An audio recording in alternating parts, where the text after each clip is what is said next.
Now on CoastTV News. Dam project paused. The record-breaking federal government shutdown pausing one project people say they need.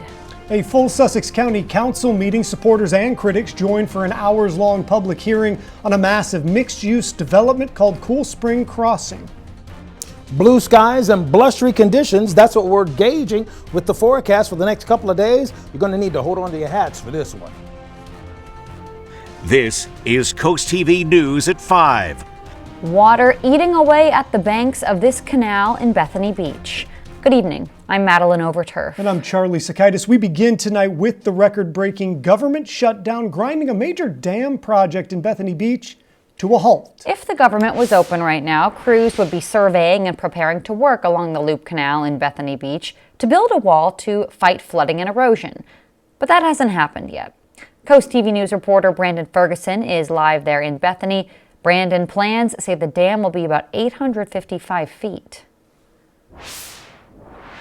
Maddie, the dam will go on this side of the canal closest to me, and the town says they will be careful around the environment and the wildlife when work does start on this dam, but exactly when it does start, that is still unknown. Rick Miller has lived in Bethany Beach since 1999, and over the years, he has seen his fair share of flooding. I remember kayaking down the street occasionally, so yeah, there's been a lot of flooding around here.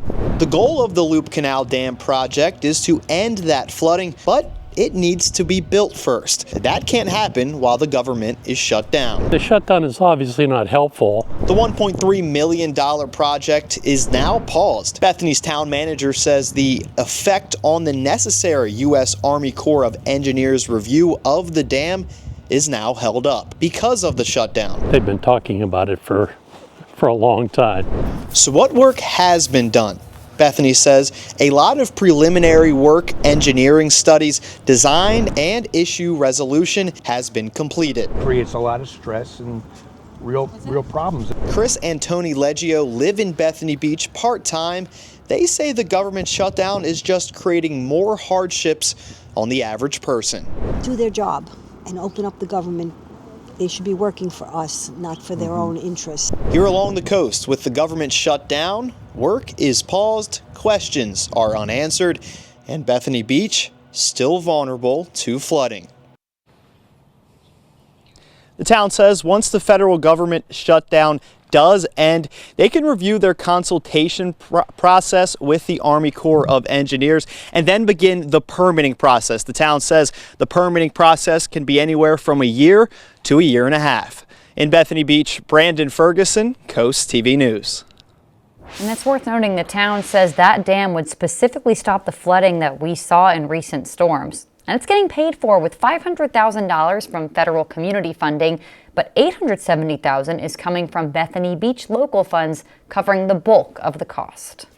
This is what Cool Spring Crossing on Route 9 and Cool Spring Road in the Harbison area could look like if approved apartments, houses, stores, hotels, and even a YMCA go in.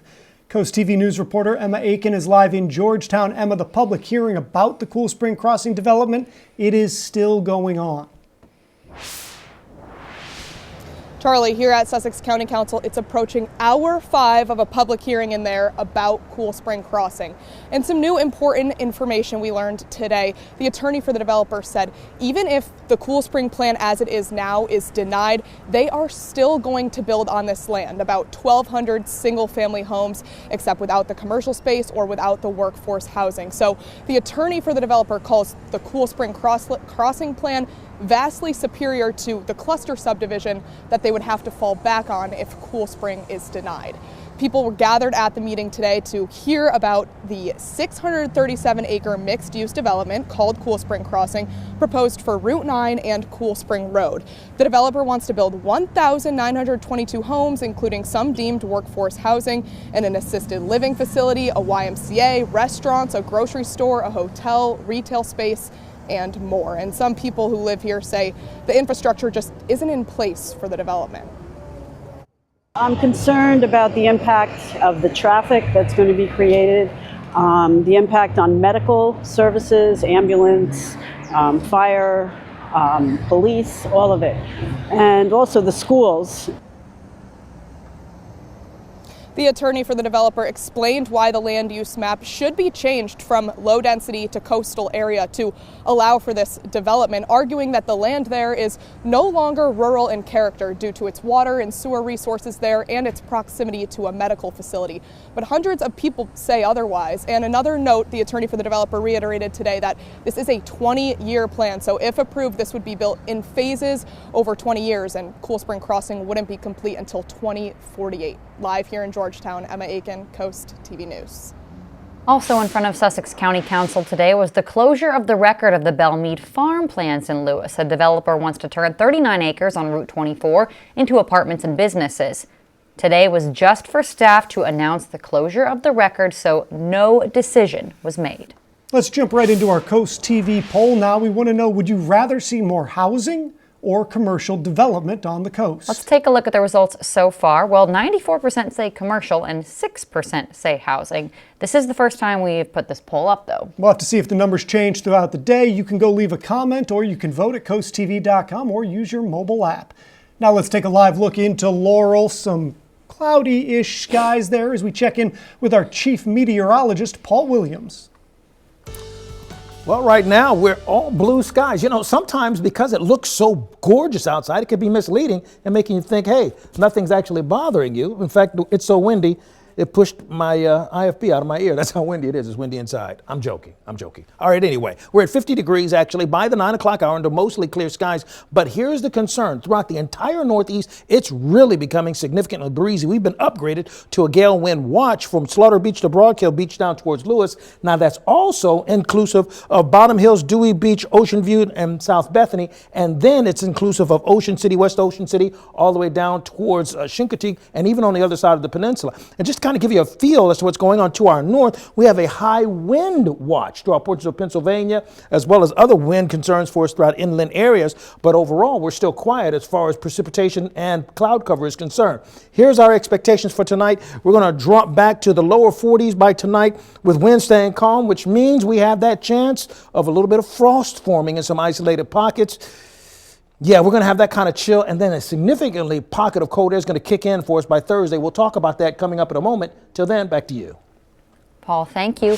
Americans are heading to the polls today for elections that could shed light on what next year's midterms will look like. This is the first election since President Trump took office, and the outcome might have an effect on his agenda. As NBC's Monica Alba reports, voters have their chance to make their voices heard across the country, but the races to watch are taking place in New York City, New Jersey, and Virginia. Election day across the country, with the outcome a reflection of some voters' feelings on President Trump and his actions. I definitely think it's a referendum on Donald Trump and just the direction the country's going in. But also on Democrats, trying to regroup after last year's losses. In New Jersey, where Democratic Congresswoman Mikey Sherrill Morning, guys. How are you? is in a tight race with Republican Jack Ciattarelli, President Trump's choice. I think he's better to handle all the problems that we're facing right now.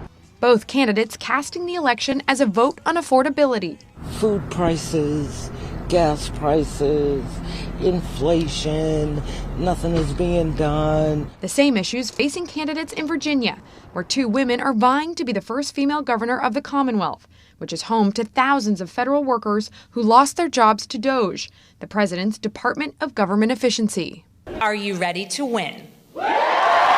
Former Democratic Representative Abigail Spanberger making the cuts, the economy, and tariffs big campaign points, facing incumbent Republican Lieutenant Governor Winsome Earl Sears, who has aligned herself with outgoing Republican Governor Glenn Youngkin and President Trump.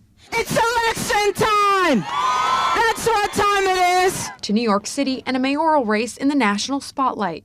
It is time now for a new day in our politics. Self-described Democratic socialist Zoran Mamdani energized New York City voters. President Trump calling Mamdani a communist, threatening to withhold federal funds from the city if he wins, and last night throwing his support behind former Governor Andrew Cuomo, now running as an independent. But Cuomo rejecting the president's endorsement.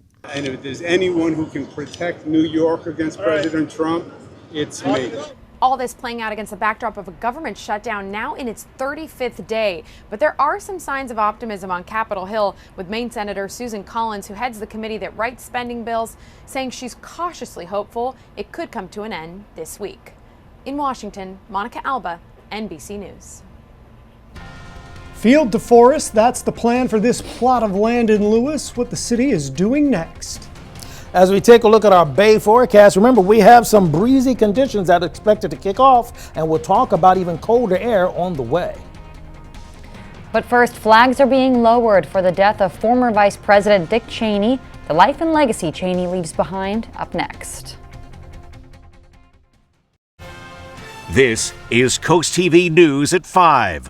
Former Vice President Dick Cheney, who served alongside George W. Bush and was an influential player in Washington, D.C. for decades, has passed away at the age of 84. The family confirms he died from complications of pneumonia and cardiac vascular disease. NBC's Kelly O'Donnell has a look at Cheney's legacy. Remembering the life and consequential career of former Vice President Dick Cheney, who passed away surrounded by family last night. He was 84.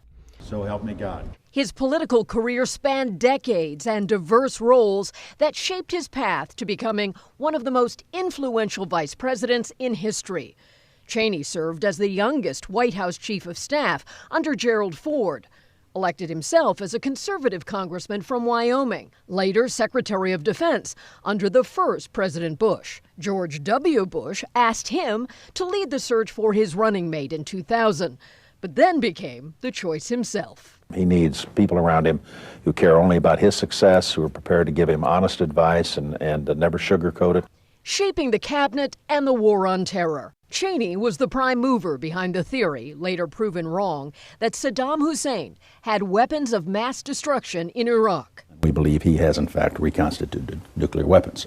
There were political setbacks, a stunningly embarrassing quail hunting accident when he shot and wounded a companion.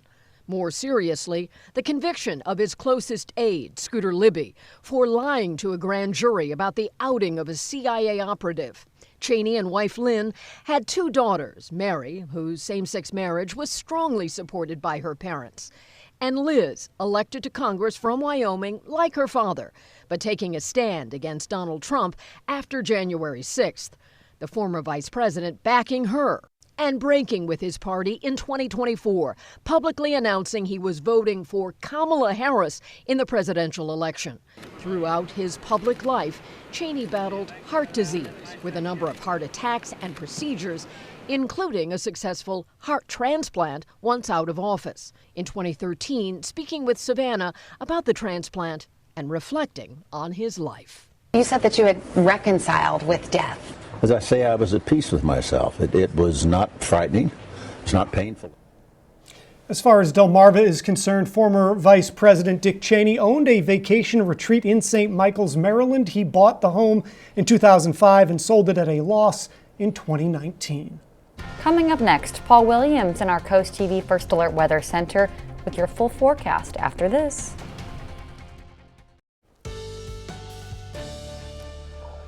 Blustery conditions along the beaches, not necessarily a new thing, but the clear skies will actually make you feel like everything's absolutely gorgeous, and it will be. But yeah, it's going to be really, really breezy. And then Thursday, some serious cold air will start making its way our direction. In Lewis, 57 degrees, dew point 33. Our expectation for tonight, clear skies for the rest of the night as we drop to the 50-degree mark by 9 o'clock, courtesy of our tunnel razor camera.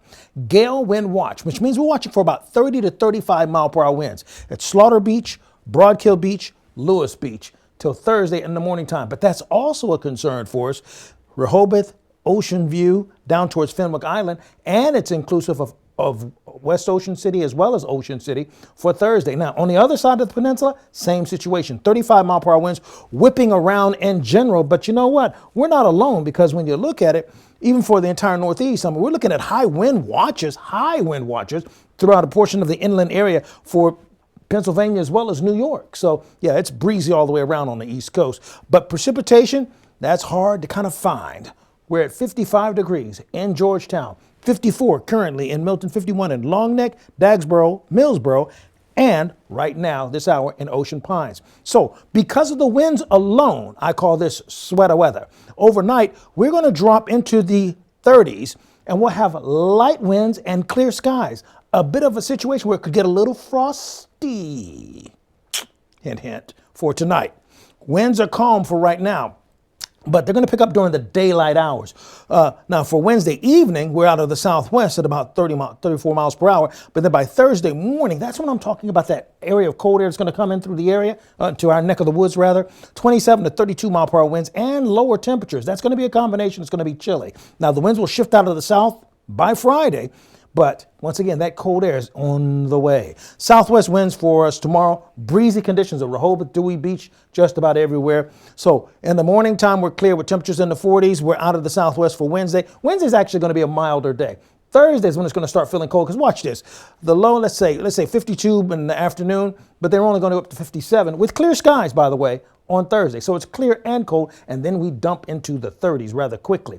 Then as far as our next round of rain, looking for Saturday, a brief stint, but then the new model run is indicating a more reinforcing line of rain is going to hit us on Sunday. So for tonight, frost throughout inland areas after 2 o'clock in the morning, 39. Then for tomorrow, 68, a chilly feeling in the early part of the day, of course. And then Thursday, cooler air really begins to kind of step into the picture. Finally, here's a look at the extended forecast. I put that cold on that 7-day. Yeah, it's getting colder. 47 for the high on next Monday. And then we drop down to the real word that nobody wants to hear, freezing Monday night going into Tuesday. All right, Paul, thank you.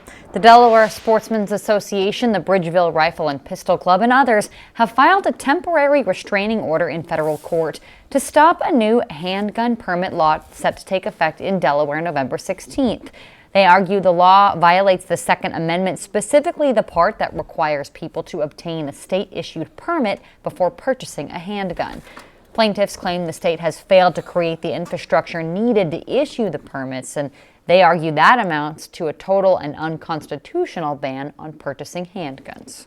Happening today in Lewis, there will be more discussion on creating a forest on a city-owned farm field located off New Road. According to the Parks and Rec Commission agenda, they could take action on the plans, and one idea is to plant 436 trees on 20 acres. The meeting began just minutes ago at 5 p.m. Coming up tonight on the Delmarva Sports Network at 8:30, NCAA women's volleyball with UMES hosting Howard, then catch the final score at 10:30. And coming up, standing in the median, why that and other actions are the focus of Dover lawmakers. Stay tuned on Coast TV News at 5. The city of Dover is weighing two ordinances. One would strictly enforce residential speed limits, and the other would prohibit people from standing on medians or approaching cars, except when they are legally crossing the roads there. One grocery store chain is urging customers to bring exact change to deal with a national coin shortage. Kroger asking shoppers to consider providing exact change when using cash for payment, but the retailer will continue accepting pennies for payment. In a statement, Kroger officials said signs will be displayed across stores in Ohio and northern Kentucky. The move comes after President Donald Trump ordered the Treasury Department in February to end penny production. A live look outside into Ocean City. Beautiful sunset there. We'll be right back. Coming up new on Coast TV News at 6, homeowners in Ocean Pines seeing a big increase in their water bill, how high some are jumping, and why. That story and more on Coast TV News at 6. Right now in Laurel, we're holding at 51 degrees and we'll drop down to 47 by 9 o'clock. I'm looking for inland areas like Laurel to brace for some frost to happen after the 3 o'clock hour. Other than that, we're very breezy in other locations. Along the shores, we're looking at gale wind watches bracing for 35 mile per hour wind gusts around the entire Delmarva Peninsula. By the way, Nancy Martin is our umbrella giveaway winner of Ellendale. Congratulations, courtesy of Paul Davis Restoration Home Remodeling. Keep up with your forecast by calling our weather line, sponsored by the law offices of Brugstead, Mandalis, and Federico. And here we go. I feel like I should go ahead and cue my villain music, if you would. So on Monday, we go a high of only 47 and a low of 32. I see a lot of threes on that screen. Yeah. You know, Paul, I'd like to throw you under the bus here, but you don't actually control the weather. You just tell us when it's getting cold. And you'd be doing me a favor. It's going to be warmer under the bus. Paul, you're the best. Thank you. And hey, thank you for joining us here for Coast TV News at 5. For more news, for more local weather, download our Coast TV News app. Inside Edition is up next. And we'll see you later tonight for Coast TV News at 6. Have a great evening.